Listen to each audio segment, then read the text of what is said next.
Political science का lecture है हमारा। तो ग्रीक पॉलिटिकल फिलोसफर जो थे उससे पहले जितने भी थे ना, वो उनको कंसीडर किया जाता है वो नेचुरलिस्ट फिलोसफर थे। ठीक है, नेचुरलिस्ट से अब क्या मुराद है? तो मतलब कि जो नेचर के थ्रू चीज़ें हो रही होती थी वो उन्हीं चीज़ों को मानते थे। ठीक है, जैसे कि हम भगवानों के बारे में भी देखते हैं, जो आंधी या तूफान आता था उस चीज़ को भगवान मान लेते थे। ठीक है, तूफान आंधी को इस तरह, सूरज को देवता मानते थे। जिस चीज़ में पावर देखते थे, जिस चीज़ में वो चीज़ को देखते थे, चीज़ों को या इंसानों को, इस ज़मीन को नुकसान पहुंचाने की सलाहियत रखती है, वो उसको मानना शुरू कर देते थे। ठीक है, नेचुरलिस्ट फिलोसफर नेचर के साथ जुड़े थे, हर चीज़ को नेचर के साथ जोड़ते थे। ठीक है, तो उसी दौरान फिर आता है सुकरात। सुकरात जो था, इन सुकरात, अरस्तु और अफलातून, इन लोगों का जो शुमार है वो होता है ग्रीक क्लासिकल फिलोसफर्स। ठीक है, जिन्होंने एक अलग एंगल से दुनिया को देखना शुरू किया, क्वेश्चन करने शुरू किए। ठीक है, उनमें सबसे जो सीनियर बंदा था वो आगे आता है सोक्रेटिस, सुकरात जिसे कहा जाता है। अब सुकरात को अगर हमने पढ़ना हो, ठीक है, वो हज़रत ईसा से भी 400-500 साल पहले का उनका एरिया है। हमें कैसे पता चलेगा उन्होंने क्या कहा है, क्या उनकी तालीमात थी, क्या उन स्टेट के बारे में उनके क्या व्यूज़ थे, स्टेट को कैसे रन करना चाहिए, इसके बारे में उनके क्या व्यूज़ थे। तो उनकी अपनी कोई भी बुक नहीं लिखी हुई सुकरात की। ठीक है, तो सुकरात का जो बेसिकली मुकदमा लड़ा था वो लड़ा था अफलातून, प्लाटोन। अब थोड़ा सा अफलातून ने बेसिकली जो अपनी बुक लिखी रिपब्लिक, ठीक है, उसमें वो सारा सुकरात का केस ही लड़ रहा है। सुकरात अफलातून का डायरेक्ट शागिर्द नहीं है, अफलातून जो सुकरात का शागिर्द नहीं है, लेकिन वो क्या करता था, गली मोहल्ले में, चौकों में, जहाँ भी खड़ा होता, कोई सिस्टम के खिलाफ खराबी देख रहा होता था, उनसे क्वेश्चन करना शुरू कर देता। ठीक है, पहले नेचुरलिस्ट फिलोसफर क्या करते थे, बारिश हुई है, अच्छा बारिश हुई, गड़ा था, गड्ढे में पानी इकट्ठा हुआ, वहाँ से मेंढक निकल आए। वो मानते थे कि जब बारिश और मिट्टी जब आपस में चीज़ें मिलती हैं ना, तो वहाँ से मेंढक पैदा होता है, ये कुदरत है। वो क्वेश्चन करता था कि पानी और बारिश, ये बारिश का पानी और मिट्टी मिल के कैसे बना सकते हैं। ठीक है, मेंढक नहीं बना सकते, इसके पीछे लॉजिक कोई और होगी, वजह कोई और हो सकती है। ठीक है, वो इस तरह के डिफरेंट क्वेश्चन करता था। क्वेश्चन किस तरह करता था कि आप डॉक्टर हो, ठीक है, आपके पास आपका दुश्मन आया, जानी दुश्मन है आपका, तो आप उस सूरत में क्या करोगे? उस मरीज का इलाज करोगे या उसको मार दोगे? अगला बंदा भी सोच रहा होता था, हाँ कि मैं क्या करूँगा, एक तरफ मेरा प्रोफेशन है, दूसरी तरफ मेरी ज़ाती ज़िंदगी है जिसमें वो मेरा दुश्मन है। ठीक है, फॉर एग्ज़ाम्पल आप कश्ती पे जा रहे हैं, आप कह रहे हैं कि आपके वही दुश्मन आपका आपकी कश्ती में बैठा है, आप क्या करोगे? कश्ती को उल्टा दोगे। ठीक है, आपको तैरना भी आता है, आप बच भी सकते हो, या फिर कश्ती को लेके चलोगे आगे पार, और अपने दुश्मन को भी लेके जाओगे। जब वो इस तरह के क्वेश्चन करता था ना, तो लोग जो थे, जो ज़्यादा उम्र के थे, वो डेफिनेटली चेंज को ज़्यादा एक्सेप्ट नहीं कर रहे होते कि चेंजिंग आ रही है। तो जो यूथ होती है ना किसी भी नेशन की, वो हर चीज़ को पिक कर रही होती है। आप देखिए, पिकिंग पावर जो है सबसे ज़्यादा किसकी होती है? यूथ, और उससे भी ज़्यादा बच्चे की होती है। वो जैसा देखता है किसी को करता है, वो फ़ौरन उसकी नकल उतारना शुरू कर देता है। ठीक है, जैसे जैसे बंदा मेच्योर होना शुरू होता है, मेच्योर हो गया, ये चीज़ मैंने करनी है, ये नहीं करनी, ये इससे बचना है, इन चीज़ों में पड़ता है। ठीक है, तो जो ज़्यादा यूथ थी ना, जो बच्चे थे, यूथ थे, वो उसके सवालों पर सोचना शुरू कर देते थे। ठीक है, तो वो कहता था यार एक ही बंदा बादशाह चल रहा है, तो बाकी बादशाह क्यों नहीं हो सकते? एक ही बंदा ही रूल क्यों करेगा? जो उसको ठीक लगता है वो ठीक है, जो उसको गलत लगता है वो गलत है। अगर उसी एंगल को बंदा कोई और देखे, तो जो बात उसको ठीक लग रही है, एक एंगल पे जाके उसको वो बात गलत भी लग रही होगी। तो वो बादशाह की अथॉरिटी को भी क्वेश्चन करता था। ठीक है, तो जब उसका हाल जो था, फिर आप सबको पता है कि जहर पिलाना पड़ा था। ठीक है, इल्ज़ामात लगाए गए, तो ज्यूरी बैठी है पूरी, उन्होंने कहा जी ये हमारे यूथ को जो है करप्ट कर रहा है। आज हमारी यूथ करप्ट होगी, जैसे यूथ इसको फॉलो करना शुरू करेगी, उसके बाद जो हमारे ये जो अथॉरिटीज़ हैं, हमारे बड़े हैं, ये उनकी तरफ अपना रुख करेगा। ठीक है, तो जब उस टाइम की जमहूरियत ने फैसला किया जी, इधर एथेंस में एरिस्टोक्रेसी थी। एरिस्टोक्रेसी समझते हैं आप लोग? चंद लोगों का रूल। ठीक है, एक होती है ऑटोक्रेसी, एक होती है एरिस्टोक्रेसी, एक होती है डेमोक्रेसी। ऑटोक्रेसी या डिक्टेटरशिप जिसे हम कहते हैं, बादशाहत, मोनार्की भी उसे हम कह सकते हैं। ठीक है, उसमें होता है एक बंदा रूलर होता है, जो वो कहेगा वैसा ही होगा। उसके बाद होती है एरिस्टोक्रेसी, उसमें चंद एक बंदे और आ जाते हैं, 5-6 बंदों की कबीना बन जाएगी, 10 की कबीना बन जाएगी, लेकिन वो होंगे उसके करीबी रिश्तेदार ही, या उसके दोस्त अहबाब में से होंगे, उसके मंजूर नज़र जो बंदे होंगे उनको लगा के वो सिस्टम चलेगा, उसको कहेंगे एरिस्टोक्रेसी। फिर आ जाती है डेमोक्रेसी। ठीक है, डेमोक्रेसी भी सबकी ओपिनियन जैसा कि मैटर करती है, 1 मैन 1 वोट। ठीक है तो एरिस्टोक्रेसी, उस टाइम की डेमोक्रेसी जो फॉर्म थी एरिस्टोक्रेसी की, उन्होंने डिसाइड किया कि सुकरात को जहर का प्याला पीना पड़ेगा। एरिस्टोक्रेसी उस टाइम कह सकते हैं हम, क्योंकि वो ज्यूरी का फैसला था पूरी का। ठीक है, तो इस वाहद वाक़या ऐसा था जिसने अफलातून की ज़िंदगी को हिला के रख दिया, उसकी लाइफ में इनकलाब आ गया। एक तो उसके वो क्वेश्चन से वो ऑलरेडी इम्प्रेस था। ठीक है, 428 से लेकर 348 BC तक ये अफलातून का दौरानिया आता है। ठीक है, तो सुकरात की जो डेथ होती है 399 BC में, बिफोर क्रिस्ट, हज़रत ईसा से 400 साल पहले। जब उसकी जहर वो पीता है तो अफलातून के अंदर फिर एक इनकलाबी बंदा जागता है। ठीक है, कि यार एक तो वो क्वेश्चन कर रहा था, डिफरेंट बातें भी ठीक कर रहा है, आप लोगों ने उसको बजाय आर्गूमेंट के साथ उसका जवाब देने के, आप लोगों ने सीधा फैसला किया है कि इसको जहर पिला दिया जाए। ठीक है, तो यहाँ से फिर अफलातून की कहानी शुरू होती है। अफलातून देखता है कि सुकरात को जहर पिला दिया गया है, सिस्टम क्या थे, वो सिस्टम को डीपली देखना शुरू करता है। ठीक है, जहाँ से फिर एक नई सोच शुरू होती है। पॉलिटिकल फिलोसफर्स, ये लोग फिलोसफर तो थे ही। ठीक है, सुकरात से पहले भी जो फिलोसफर गुजरे थे, पाइथागोरस जिसके हम थ्योरम भी पढ़ते थे मैथ में। ठीक है, आर्किमेंडिस, इस तरह के अगर आप फिलोसफी पढ़ेंगे ना तो बहुत सारे फिलोसफर, पहले ये भी फिलोसफर ही था। ये फिलोसफर डिफरेंट बाकियों से क्यों था? ये इंडिविजुअल बंदे की बात करता था, सोसाइटी की बात करता था, स्टेट की बात करता था, हेड ऑफ द स्टेट की बात करता था, रूल्स एंड रेगुलेशंस की बात करता था, लॉ की बात करता था कि लॉ होना चाहिए, लॉ एक होगा सबके लिए, वही बादशाह के लिए भी होना चाहिए, वही एक आम बंदे के लिए भी होना चाहिए। ठीक है, और बादशाह किस तरह होना चाहिए उसकी खसूसियात भी वो बताता है। उसके बाद रियाया में आपने एजुकेशन सिस्टम को कैसे लेके चलना है, इस पे भी जो है प्लाटो जो है पूरी बात करता है। ठीक है, तो आई थिंक बैकग्राउंड थोड़ा सा हमें क्लियर हुआ है सुकरात से अफलातून। अब हम टू द पॉइंट चलेंगे, paper of point of view से। इधर से सब कोई क्वेश्चन आ सकता है एग्जाम में, किस तरह का? अभी जो बैकग्राउंड आपको बताया हो सकता है story, I don't think so कि वो इसमें स्टोरी में से उतारे, क्योंकि ये जो स्टोरीज है ना, इस स्टोरीज के भी आपको 5-6 रेफरेंस डिफरेंट मिले। ठीक है, ऑथेंटिक चीज़ मुश्किल है। कुरान पाक हमारे पास पहुंच गया है, एक सही उसकी हिफाजत का ज़िम्मा अल्लाह ताला ने लिया था। ठीक है, बाकी कोई भी बुक्स, इवन के बाइबल भी उसके बाद में आई है, अफलातून की किताबों के बाद आई है बाइबल भी, जाके कुरान पाक भी बाद में आया है। ठीक है, तो ये सही फॉर्म में कभी सही तरह पहुंची ही नहीं।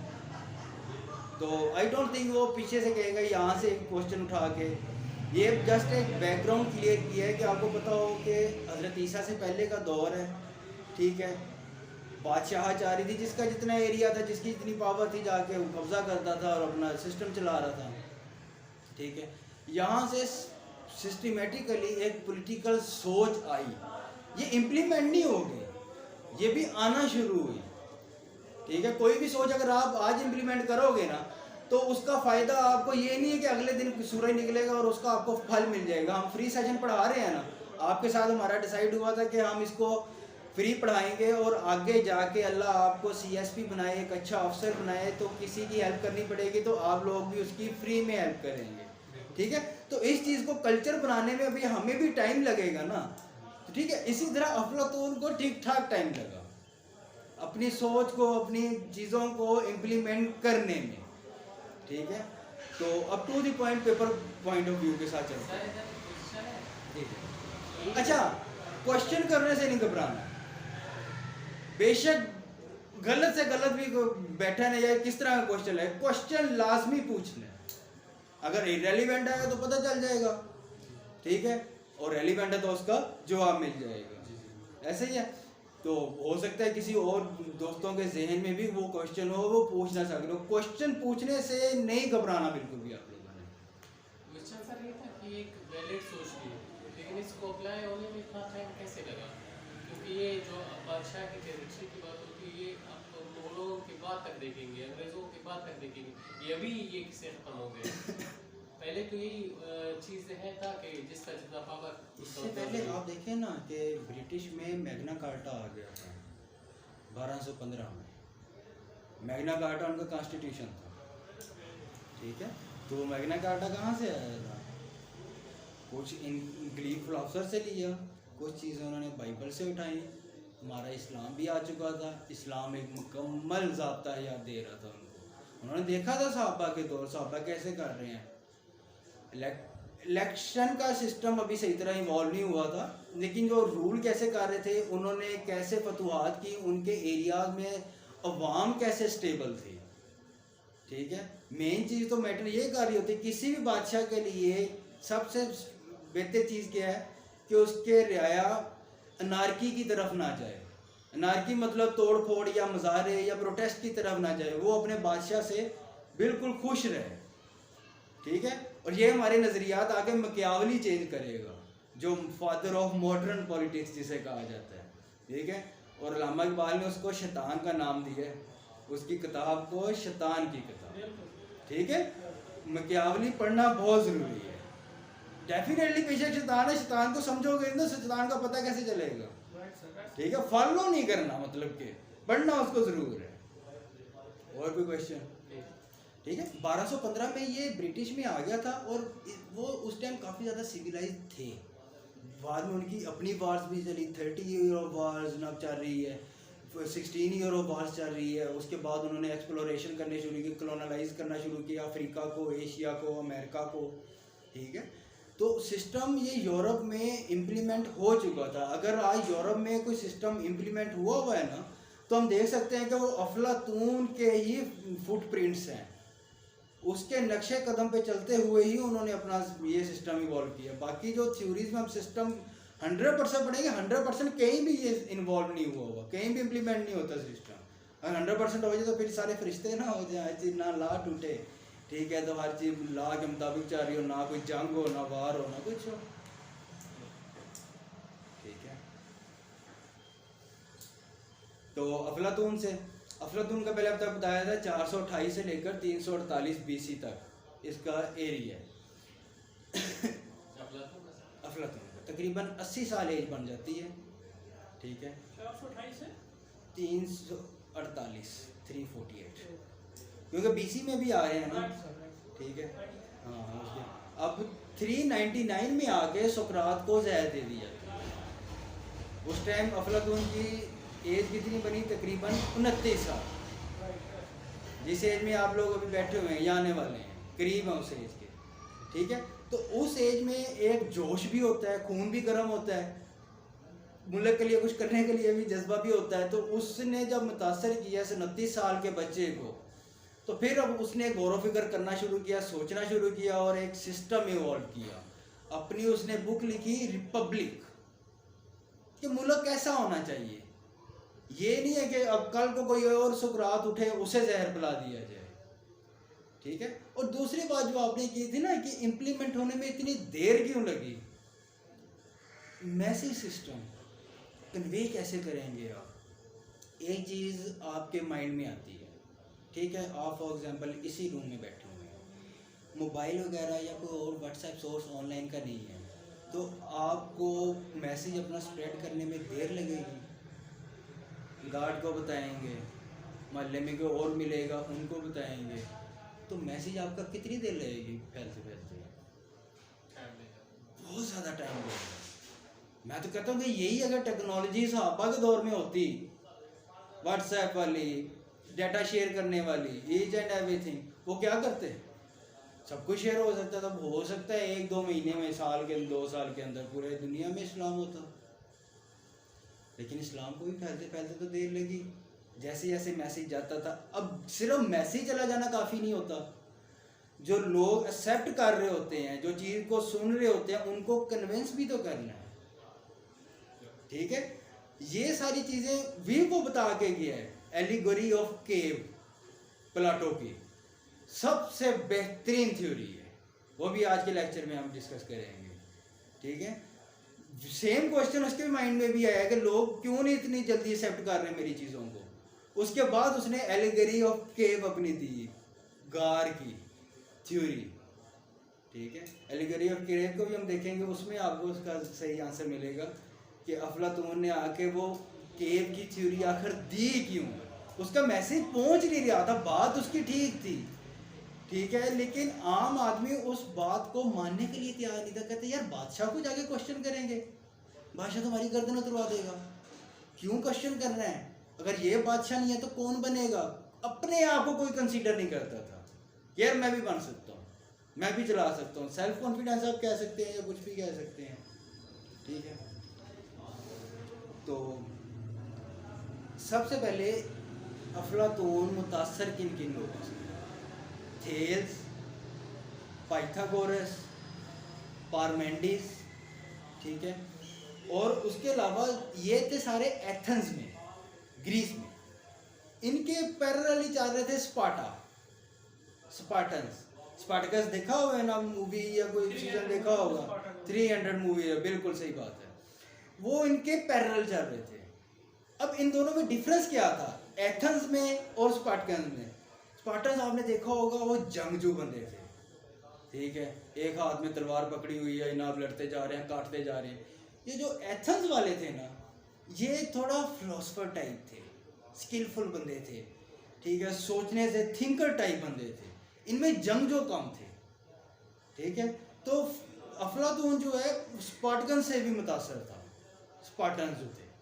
ठीक है, किस किसने किया है? पाइथागोरस, सोक्रेटिस, स्पार्टन्स, ठीक है, ग्रीक विजडम, जो ग्रीक उनका सिस्टम चल रहा था, ये वो माहौल है जिस माहौल में अफलातून की परवरिश हुई है, जिस माहौल में उसने अपनी एक सोच डेवलप की है। ठीक है, पेपर पॉइंट ऑफ व्यू से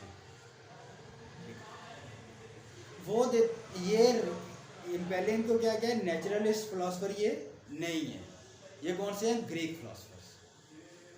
इन दोनों में आपने डिफरेंस रखना है, नेचुरलिस्ट फिलोसफर और ग्रीक फिलोसफर।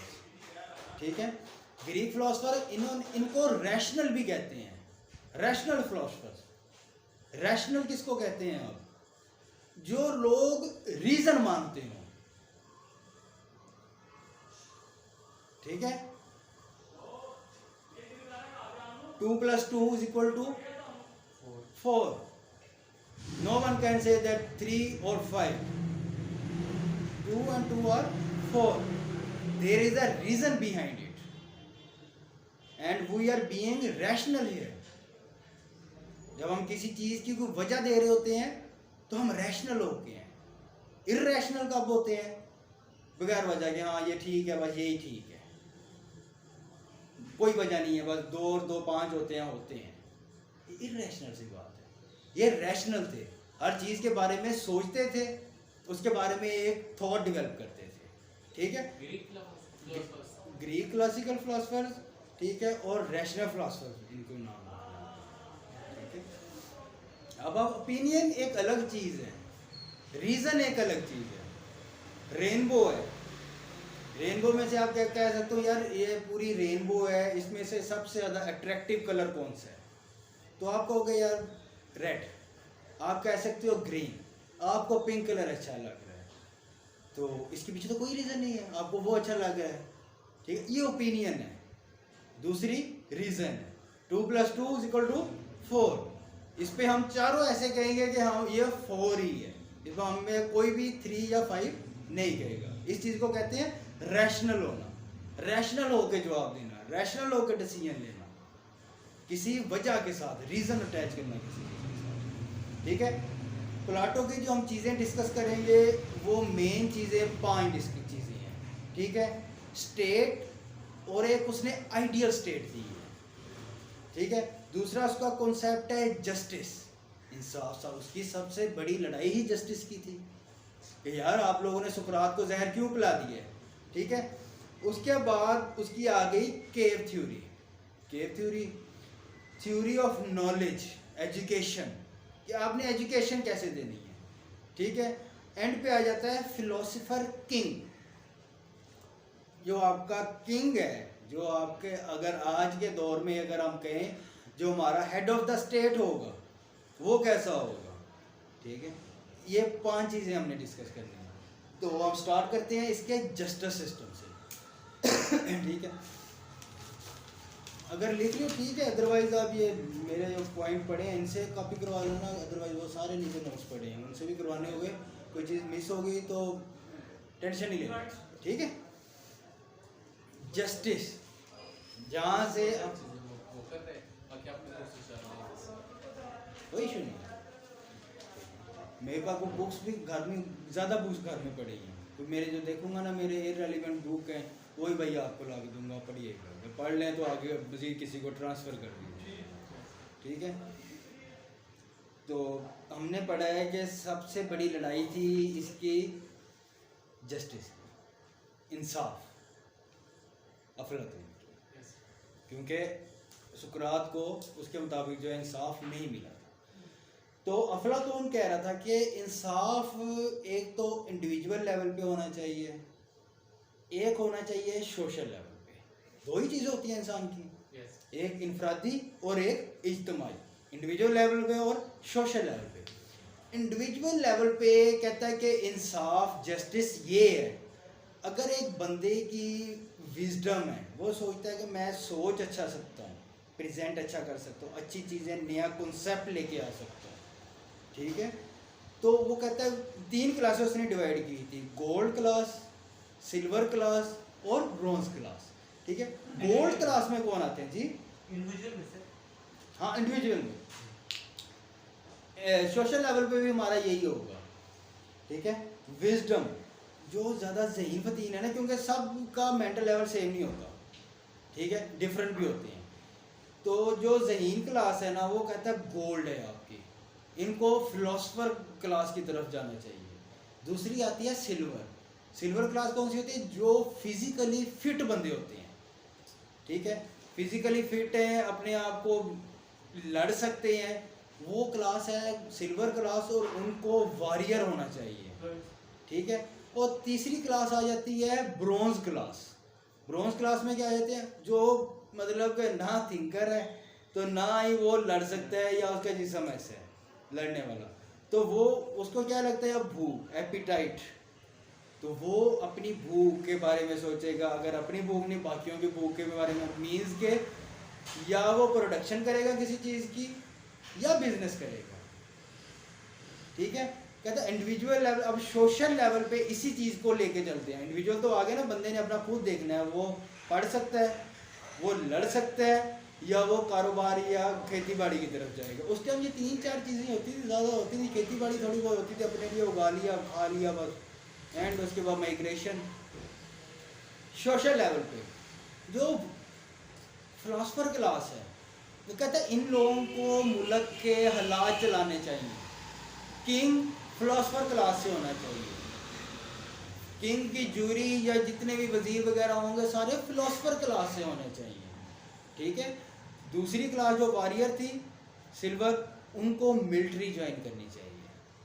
ठीक है, मिलिट्री ज्वाइन करेंगी, अपने इर्द गिर्द बॉर्डर का ख्याल रखेंगे, अपने शहरियों के हकूक़ का, अपने लॉ एंड ऑर्डर का, उसकी इम्प्लीमेंटेशन करेंगे। तीसरी जो क्लास है वो ट्रेडिंग में अपने आप को इंडल्ज करेगी, बिजनेस क्लास होगी। ठीक है, एपिटाइट के बारे में सोचेगी। जारी बात है, जो वॉरियर क्लास और फिलोसफर क्लास है वो नहीं उसके बारे में सोचेगी। वो किसका काम है? प्रोडक्शन वालों का काम है। अब मुल्क पे हमला हो रहा है, वो किसका काम है? वॉरियर क्लास, जो सिल्वर कैटेगरी थी, ठीक है। और मुल्क को चलाना कैसे है, मुल्क के हालात के अगर बिगड़ गए हैं तो कैसे उसको ठीक करने हैं, बाहर की दूसरी रियासतों के साथ अपने रिलेशन कैसे रखने हैं, ये कौन सी करेगी? ये करेगी फिलोसफर क्लास, जो गोल्ड क्लास थी, ठीक है। ये है प्लेटो का justice as individual level and social level, right. Sir इसका मतलब है कि जो गोल्ड क्लास है वो कॉन्स्टिट्यूशन भी लाएगी और यानी ये कह सकते हैं लेजिस्लेटिव वो होगी। बिल्कुल सही बात कर रहे हैं। तो उनका वो सारा गोल्ड का बेसिक स्ट्रक्चर ही उनके पास है। बेसिक स्ट्रक्चर उनके पास होगा, वो कॉन्स्टिट्यूशन के बारे में भी सोचेंगे, लॉ एंड ऑर्डर के बारे में भी सोचेंगे, और बाकी जो ठीक है। क्लासेस होगी ये उनके अंडर होंगी, अंडर सारे किंग के होंगे। राइट। उसने फिलोसफर किंग का कॉन्सेप्ट दिया है, ठीक है। वो एक करेंगे, ये नीचे वाली तीनों क्लासेस काम जो है फिलोसफर किंग से करेंगे, लेकिन किंग कहाँ से होगा? फिलोसफर क्लास से होगा, वॉरियर क्लास में से किंग नहीं होगा, या एपिटाइट या सिल्वर जो है उसमें से नहीं होगा। टेक लगा के बैठे थली से यार, कोई इशू नहीं है, क्या रख ले, ये आप रख लो पीछे ब्लैंकेट लगाना है तो टेक लगा के इजी हो के बैठे, जब थक जाए आप लोगों ने बता देना है, ठीक है। जस्टिस ऑफ प्लेटो, ठीक हो गया। अब उसका ये उसने दे दिया कि स्टेट कैसी होनी चाहिए। दूसरा है कि एजुकेशन, अगर आप एजुकेशन नहीं दोगे तो आपको कोई स्टेट या कोई किसी चीज़ का कोई फ़ायदा तो नहीं होगा है सच, ठीक है। जब तक अवेयरनेस नहीं होगी, लॉ एंड ऑर्डर्स को कौन लोग फॉलो करते हैं? जिनकी जो है अवेयरनेस होगी, जो थोड़े बहुत लिटरेट होंगे, वो दूसरों की बात को बर्दाश्त भी कर देंगे, मुल्क के इंटरेस्ट के लिए अपनी थोड़ी बहुत सेक्रीफाइस भी कर देंगे अपने आप को, ठीक है। नॉलेज, नॉलेज के बारे में क्या कहता है प्लेटो जो है? कहता है कि हमारी बेसिक एलिमेंट्री एजुकेशन चलेगी 18 साल तक, सबकी बिला तफरीक, वो कह रहा है, ठीक है। इसमें क्या क्या आ जाता है? बेसिक एजुकेशन प्लस जिम्नास्टिक और म्यूजिकल क्लासेस, ठीक है। अगले 2 साल वो कहता है कि उन लोगों को मिलिट्री ट्रेनिंग में जाना चाहिए। 18 साल तक अभी हमारी एलिमेंट्री एजुकेशन, उसके बाद 2 साल जो है मिलिट्री की ट्रेनिंग आ जाती है, ठीक है। हर बंदे को लिए वो लाजमी है, 20 साल का हो गया, ठीक है। तो उसके बाद उसकी मिलिट्री ट्रेनिंग जैसे ही ख़त्म होगी और वो 20 साल का मुकम्मल भी होगा, बेसिक एलिमेंट्री एजुकेशन भी उसकी मुकम्मल हो गई है और मिलिट्री एजुकेशन, उसके बाद उसकी एडवांस स्टडी शुरू होगी, एडवांस एजुकेशन, ठीक है। जिसमें क्या क्या आ जाएगा? मैथ आ जाएगी, मैथमेटिक्स, फिलोसफी, एस्ट्रोनॉमी, ठीक है। इस तरह के जो सब्जेक्ट हैं वो आना शुरू होंगे, अलजबरा वगैरह, मैथमेटिक्स, क्योंकि पाइथागोरस जैसे आपको बताया ये अफलातून का भी सीनियर था, ठीक है। तो ज्योमेट्री वगैरह ये चीज़ें बहुत पहले इवॉल्व हो चुकी थी, ठीक है। एस्ट्रोनॉमी आप कह सकते हैं। तो 20 से लेकर 35 साल की जो एज होगी ना, इसमें वो एडवांस स्टडी करेगा, एस्ट्रोनॉमी, मैथमेटिक्स, फिलोसफी, ठीक हो गया। 18 साल तक बेसिक एजुकेशन होगी, 20 साल तक उसकी मिलिट्री ट्रेनिंग होगी, 35 साल तक उसकी एडवांस स्टडी होगी सर, ठीक है। और सिविल, उसके बाद जो है सिविल और मिलिट्री उनकी एजुकेशन चलेगी। 35 के बाद जो है आपने दोबारा से अपनी 35 ईयर एजुकेशन के बाद उसकी फिलोसॉफिकल जो है स्टडी ज़्यादा चलेगी, ठीक है। एजेस आपको इसमें कंफर्म हो गई हैं। तो इसी एज में हम डिस्कस करेंगे कि वो फिलोसफर किंग का जो कंसेप्ट देते हैं, ठीक है, कि फिलोसफर किंग कैसा होना चाहिए। 18 ईयर एजुकेशन तक वो अपनी एजुकेशन मुकम्मल करेगा, 2 साल की मिलिट्री ट्रेनिंग पूरी करेगा, उसके बाद 35 साल तक एस्ट्रोनॉमी, ज्योमेट्री और फिलोसफी वगैरह करेगा। उसके बाद फिलोसफी में ही एडवांस स्टडी मज़ीद करेगा, जिसमें हो सकता है उनका कोई रिसर्च पेपर टाइप को इस तरह की मज़ीद इंक्वायरी की चीज़ें आ जाएँ, ठीक है। तो 35 साल से 50 साल तक जो है वो उसकी फिलोसॉफिकल थिंकिंग ही चलेगी।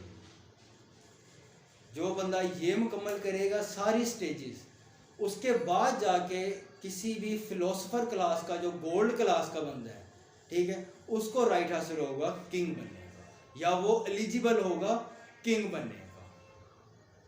ठीक है, अब हमारी हो गई है justice of Plato at individual level, at social level, education भी है हमारी, और उसके बाद फिलोसोफर किंग का जो कंसेप्ट उसने दी है। ठीक है, और फिलोसोफर किंग के बाद अब हम आते हैं थोड़ा सा स्टेट की तरफ। स्टेट की तरफ जाएंगे, और नेक्स्ट उसने कहा था कि एक आइडियल स्टेट किसको कहते हैं। ठीक है, स्टेट वो कहता है कि अब ये सारी चीज़ें तो हो गई हैं, एजुकेशन वगैरह, ये अफलातून के मुताबिक जो सबसे बेस्ट फॉर्म ऑफ गवर्नमेंट है ना, ठीक है, वो होती है मोनार्की। इसलिए तो फिलोसोफर किंग का कॉन्सेप्ट दे रहा है। कहता है अगर लॉ एंड ऑर्डर आपके मुल्क में है, ठीक है, तो मोनार्की। अगर लॉ एंड ऑर्डर आपके मुल्क में नहीं है तो वो मोनार्की किस चीज़ की सूरत इख्तियार कर लेगी? टायरनी, जुल्म भी बिला तफरीक, जिस पे उस पर दिल करेगा फिलासफर बादशाह किंग का जो है तो उन पे जुल्म कर सकेगा। ठीक है, क्योंकि वन के हमारे मुल्क में भी डिक्टेटरशिप रही है। ठीक है, एक बंदा जो कहता था वो इम्प्लीमेंट हो जाता था, ऐसा नहीं है ऐसा कर दो। ठीक है, तो वो कहता है कि जब एक बंदा अगर मुल्क को चला रहा है और लॉ एंड ऑर्डर के मुताबिक मुल्क चल रहा है तो मुल्क सबसे बेस्ट चलेगा। ठीक है, अगर वो सिस्टम लॉ एंड ऑर्डर ख़राब होता है तो वो किस चीज़ में चेंज होगी? टायरनी में। दूसरे नंबर पर जो बेस्ट है वो है एरिस्टोक्रेसी। चंद एक बंदे की शूरा हो, मजलिस टाइप 5, 6, 10 बंदे भी हो सकते हैं। ठीक है, तो वो अपने डिसीजन लें और मुल्क को चलाएं। ठीक है, कहता ये सिस्टम भी चलता रहेगा, लेकिन ये सिस्टम अगर लॉ एंड ऑर्डर मुल्क में ना हुआ, लॉ एंड ऑर्डर मतलब कि कमज़ोर की कोई ना सुनी गई, ठीक है, तो ये सिस्टम किस चीज़ में होगा? ओलिगार्ची। ओलिगार्ची और ये जो एरिस्टोक्रेसी है एक दूसरे के सिनोनिम एंटोनिम भी हैं। सिस्टम वही है, ओलिगार्ची रूल ऑफ फ्यू पीपल, लेकिन without any rules and regulations. जिसमें रूल्स एंड रेगुलेशंस होंगे उसमें हम कहेंगे ये एरिस्टोक्रेसी है। अगर चला चंद बंदे रहे हैं मुल्क को, लेकिन उसको हम रूल्स एंड रेगुलेशन नहीं है, लॉ एंड ऑर्डर नहीं है, तो उसको हम कहेंगे ओलिगार्की। ठीक है, तीसरे नंबर पे आती है डेमोक्रेसी। हर बंदे की ओपिनियन ले लो, ठीक है, उनके मुताबिक अपना डिसीजन लो, फैसला करो आगे। जब लॉ एंड ऑर्डर होगा तो ठीक है, अगर लॉ एंड ऑर्डर नहीं है, मुल्क में किसी का भी जंगल का कानून है, तो वो कहता है डेमोक्रेसी क्या बन जाएगी? मोबोक्रेसी। मॉब किसे कहते हैं आप? ग्रोह, चंद एक बंदों का ग्रोह हो जाता है। ठीक है, ट्रांसपोर्टर हैं उनका एक ग्रोह हो गया, ऑटो वाले हैं उनका एक ग्रोह हो गया। ठीक है, इसी तरह गांव लेवल पे चल जाए, कम्युनिटी होती है उनका एक ग्रोह होता है, बरादरी सिस्टम होती है उनका एक ग्रोह होता है। वो अपना रूल चलाएंगे जहाँ की मर्जी जाओ। ठीक है, क्योंकि हर बंदे को पावर दी होगी, डेमोक्रेसी है भाई, मेरी बात माननी है। अगर तो लॉ एंड ऑर्डर है तो वेल एंड गुड, अदरवाइज यही चीज़ चेंज हो जाएगी जाके मोबोक्रेसी में। ठीक है, मोबोक्रेसी डेमोक्रेसी की एंटोनिम है, मतलब कि मॉब उठता है एक, ठीक है, वो जाके जलाओ घराओ करता है, अपनी सोच इंप्लीमेंट करने की कोशिश करता है, वापस आ जाती है। अगले दिन कोई और उठता है, असम्बली के सामने प्रोटेस्ट करता है, जाके वापस आ जाता है। ठीक है, अगर आप देखें तो जिन दिनों में हमारे मार्शल लॉ थे मुल्क में, उन दिनों में ऐसे प्रोटेस्ट नहीं होते थे, लेकिन बड़े कंट्रोल तरीके से होते थे। अब डेमोक्रेसी चल रही है तो प्रोटेस्ट ज़्यादा हो जाते हैं। बहुत सारे प्रोटेस्ट ऐसे हैं जिनको नहीं रोक सकते। ठीक है, जिनमें मार तोड़ भी होती है, जलाओ घराव भी होता है, तो वो क्या एक बन जाता है जो स्टेट के हाथ से भी बाहर निकल जाता है। ठीक है, तो उसको कहते हैं मोबोक्रेसी। मॉब है जो उठेगा, दूसरे तगड़े को फिर दबा लेगा, वो अगला ग्रोह उठेगा, अगले ग्रोह को दबा लेगा। ठीक है। 3 चीज़ें हैं। पहली कौन सी है? आप लोग भी साथ ही करो यार। डेमोक्रेसी, डेमोक्रेसी, मोनार्की, दूसरे नंबर पे एरिस्टोक्रेसी, तीसरे नंबर पे डेमोक्रेसी। अगर मोनार्की लॉ एंड ऑर्डर में होगी तो बेस्ट है, अगर लॉ एंड ऑर्डर नहीं है तो आपके लिए फिर वो मोनार्की क्या बन जाएगी? टायरनी बन जाएगी, जुल्म सितम बन जाएगा। ठीक है। अगर आपके मुल्क में एरिस्टोक्रेसी है तो वेल एंड गुड, अगर एरिस्टोक्रेसी नहीं है, लॉ एंड ऑर्डर नहीं है, तो वो क्या बन जाएगा? ओलिगार्की। ठीक है। अगर तो आपके मुल्क में डेमोक्रेसी है तो well and good, law and order है तो वेल एंड गुड। अगर आपके मुल्क में लॉ एंड ऑर्डर नहीं है तो वो क्या बन जाएगा? आस्ता आस्ता मोबोक्रेसी की तरफ जाएगा। ठीक है।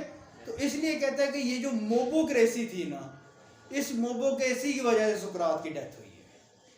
यही मोबोक्रेसी ना होती, सुकरात की डेथ ना होती। ठीक है।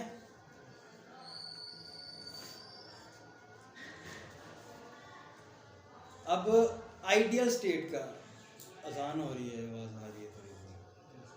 कौन कौन से पॉइंट हमने इसके? जी जी सर आइडियल स्टेट अभी रह नहीं गई। आइडियल स्टेट के बारे में बात कर लेते हैं। वही आपको बताया कि उसमें वो कहता है 5040 जो है ना शहरी होने चाहिए। एक किसी भी स्टेट के 5040, मतलब कि ना 39 ना 41 है, उसने एग्जैक्ट भी कर दिया है 5040 वाला। ठीक है। और बॉर्डर्स वगैरह वो कहता है हर चीज़ होनी चाहिए। उसके अलावा फिलोसफर किंग को आपका होना चाहिए। फिलोसफर किंग के साथ साथ जो एजुकेशन का सिस्टम उसने बताया है, ठीक है, कि प्राइमरी एजुकेशन या बेसिक एजुकेशन, उसके बाद मिलिट्री ट्रेनिंग, उसके बाद एडवांस एजुकेशन, फिर फिलोसफी, इन चीज़ों पे जाना। ठीक है। ये उसने कहा था ये सबके लिए ये ज़रूरी है। एक फिलोसफर किंग होगा, ठीक है, और इतनी उनकी आबादी हो 5040, तो एक आइडियल रियासत जो है ना वो वजूद में आ सकती है। तो आइडियल रियासत वजूद में आई कभी? एक दफ़ा आई, सिर्फ हजूर पाक सल्लल्लाहु अलैहि वसल्लम के दौर में। ठीक है। हजूर पाक सल्लल्लाहु अलैहि वसल्लम के दौर से 800 साल पहले अफलातून जो एक रियासत का कॉन्सेप्ट दे रहा है। ठीक है। हजूर पाक सल्लल्लाहु अलैहि वसल्लम से बड़ा फिलासफर कौन आया है अगर फिलासफी भी बात करें? ठीक है। तो उनसे बड़ा किंग कौन था? कोई भी नहीं। तो जैसे जो रूल्स एंड रेगुलेशन हजूर पाक सल्लल्लाहु अलैहि वसल्लम ने इम्प्लीमेंट किए थे इस्लाम के थ्रू, ठीक है, हर नजायज़ जो हलाल और हराम था उनमें फ़र्क किया था। तो ये एक आइडियल स्टेट बनाई थी रियासत मदीना जो हजूर पाक सल्लल्लाहु अलैहि वसल्लम के दौर में थी। ठीक है। ये एक दफ़ा कॉन्सेप्ट आया, अफलातून ने दिया, लेकिन बनी वो सिर्फ हजूर पाक सल्लल्लाहु अलैहि वसल्लम के दौर में। उसके अलावा पूरी दुनिया में, कायनात में आज तक कोई भी आइडियल स्टेट नहीं बन सकी है। ठीक है। आइडियल स्टेट क्यों? अब हम फिलासफी की तरफ जाएंगे तो basic human nature is corrupt. कितना अपने आप को बंदा करप्ट होने से बचा लेगा? अब जैसे जैसे पॉपुलेशन बढ़ती जाएगी वैसे वैसे क्राइम रेट भी बढ़ता जाएगा। वजह माइंड साइकी, हर कोई तो लॉ एंड ऑर्डर फॉलो नहीं कर रहा। आप लोग CSS कर रहे हैं, आप हो सकता है इशारे पे जाके रुकें भी, ठीक है, कि मैं अपने मुल्क के लिए रुक रहा हूँ, मेरी रिस्पॉन्सिबिलिटी है। तो आपको लगता है कि बाकी लोग भी इशारे पे यही जिम्मेदारी लेके रुकेंगे? पता तो उनको भी है कि उनकी जिम्मेदारी है, मुल्क की तरफ रिस्पॉन्सिबिलिटी है, लेकिन नहीं होता कोई भी। इसलिए आइडियल स्टेट का होना थ्योरीज में एक अलग बात है, लेकिन जब प्रैक्टिकली आप देखेंगे तो आइडियल स्टेट दुनिया में है ही नहीं। कोई इवन के अमेरिका भी आइडियल स्टेट नहीं है। उधर भी क्राइम रेट उनका आप उठा के देख लो, ठीक है, उनके भी ऊपर नीचे सारा कुछ चल रहा है। आइडियल रियासत कोई भी नहीं है। डेमोक्रेसी में उनके भी ना रिगिंग होती है, वोट उनके भी ऊपर नीचे हुए हैं। तो आइडियल सिस्टम तो वो भी नहीं है। अगर फिलोसफर किंग को कहा जाएगा, मौजूदा बाइडन को ही देख लिया जाए, आई थिंक ये जितने अमेरिकन प्रेसिडेंट हैं उनमें सबसे सुस्त बंदा ये है। ठीक है। तो आइडियल स्टेट वो भी नहीं है। आइडियल स्टेट सिर्फ थोड़ी देर के लिए दुनिया में वजूद में आई है, जो हजूर पाक सल्लल्लाहु अलैहि वसल्लम के दौर में थी। उसके अलावा कभी आइडियल रियासत, आइडियल स्टेट बन ही नहीं सकी जो फ्लोटन का। सर खुलफा के दौर में आइडियल नहीं थे स्टेट? खुलफा के दौर में अगर हम जाना शुरू करेंगे वो थोड़ा सा चीज़ें और बिगड़ना शुरू हो जाएंगी। ठीक है, तो उसकी रिकॉर्डिंग बंद करके बात करेंगे उस पर, ठीक है। तो अभी हमने प्लाटो के डिस्कस किए हैं।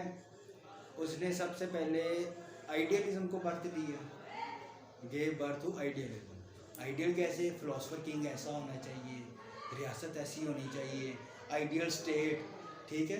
तो आइडियलिज्म का वो प्रो था, हामिद था आइडियलिज्म। दूसरे नंबर पे कम्युनिज्म इन सोसाइटी, कॉमन। वो कहता था ये जो एक बच्चा है ना वो सबका ही है।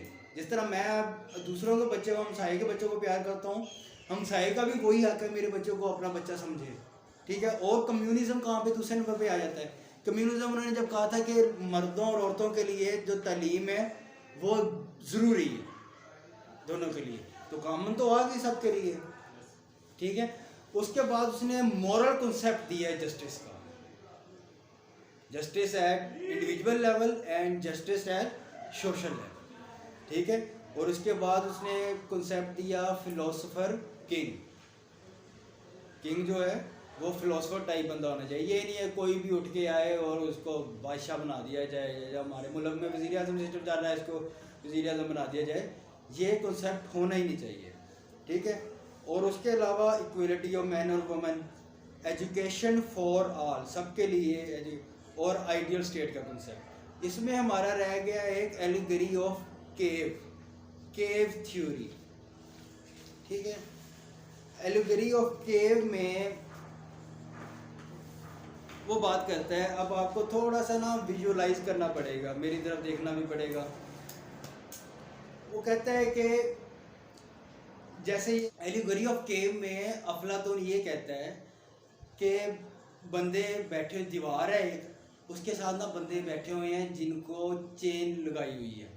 दोनों भाइयों को एक दफ़ा दिखाएं जरा।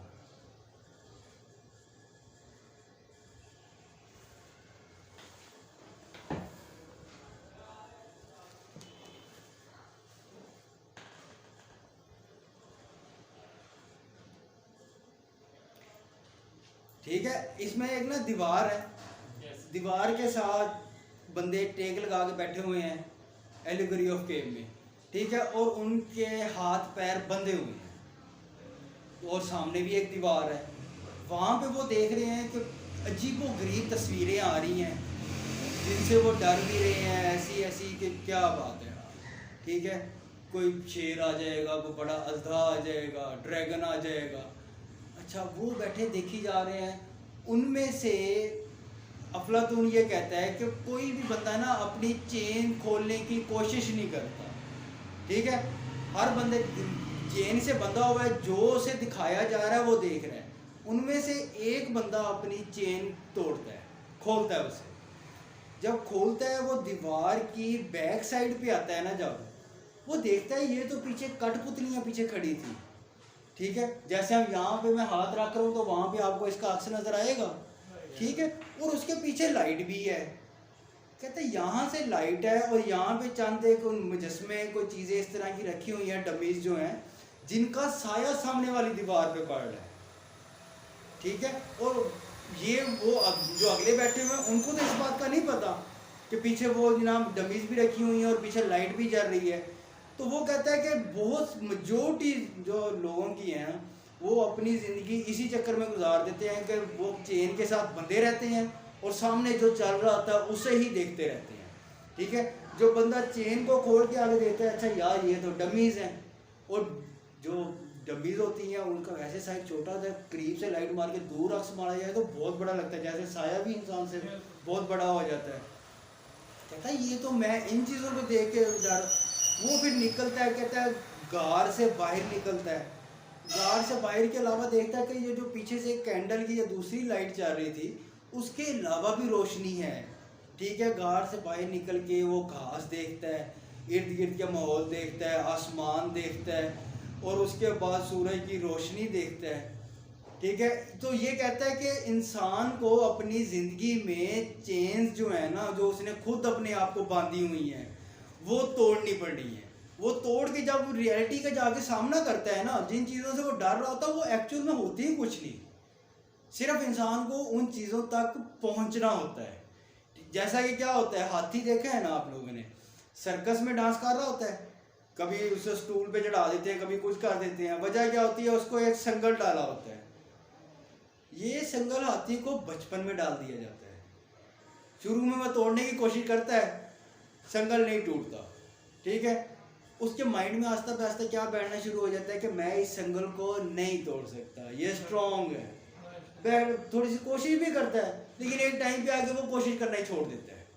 बड़ा हो जाता है, फुल इतना इतना कि कमरे में भी पूरा ना आए। उस वक्त तक उसके माइंड मुकम्मल तौर पे इस बात को एक्सेप्ट कर चुका होता है कि मैं इस जंजीर को नहीं तोड़ सकता, कुछ हो जाए, ठीक है। इस तरह की 10 आप संगल भी डाल दो ना हाथी को, तो वो 10 के 10 भी तोड़ सकता है। आज उसमें इतनी कैपेसिटी है, लेकिन क्या उसने अपने माइंड को समझाना है। माइंड को उसका पहले से क्या बन चुका है, मैं इसको नहीं तोड़ सकता, ठीक है। तो वो 10 क्या उतरे 15 संगल भी तोड़ सकता है, अगर उसकी ज़हनी नशोनुमा या अपने आप को उसने उस तरह का बिल्ड किया होगा। नहीं तोड़ सकता, वो सर्कस में नाच रहा है। ऐसे ही हमारी लोग बहुत सारी ज़िंदगी में हम इर्द गिर्द देखेंगे, वो इर्द गिर्द की चीज़ों पे फोकस ही नहीं करेंगे, ठीक है। एलिगरी ऑफ केव अफलातून की यही कह रही है कि लोग अपनी बेड़ियों के साथ, अपने संगलों के साथ बंधे रहते हैं सारी ज़िंदगी। जो चीज़ नज़र आती होती है उसमें रैशनल होने की भी कोशिश या ज़रूरत महसूस नहीं करते कि इसकी रीज़न तो देखें, ये जो हमारे सामने चल रहा है इसके पीछे क्या है। हमें तो पता है ना, पीछे प्रोजेक्टर लगा हुआ है और एक डायरेक्टर भी बैठा हुआ है, वो पीछे से चेंज कर देता है, बंद कर देता है और हमें सामने फिल्म सिनेमा में नज़र आ रही है, ठीक है। तो कहता है इसी तरह हर चीज़ की ज़िंदगी में चेन तोड़ोगे, जब उसको जाके देखोगे, समझोगे, तो फिर आपको नई से नई चीज़ें मिलना शुरू होती हैं। अदरवाइज आप उसी केव में सारी ज़िंदगी बंद रहते हो और जो चीज़ें आपको सामने दिखाई जा रही हैं वही आप देखते रहते हो। ये है प्लेटो का कॉन्सेप्ट एलिगरी ऑफ केव।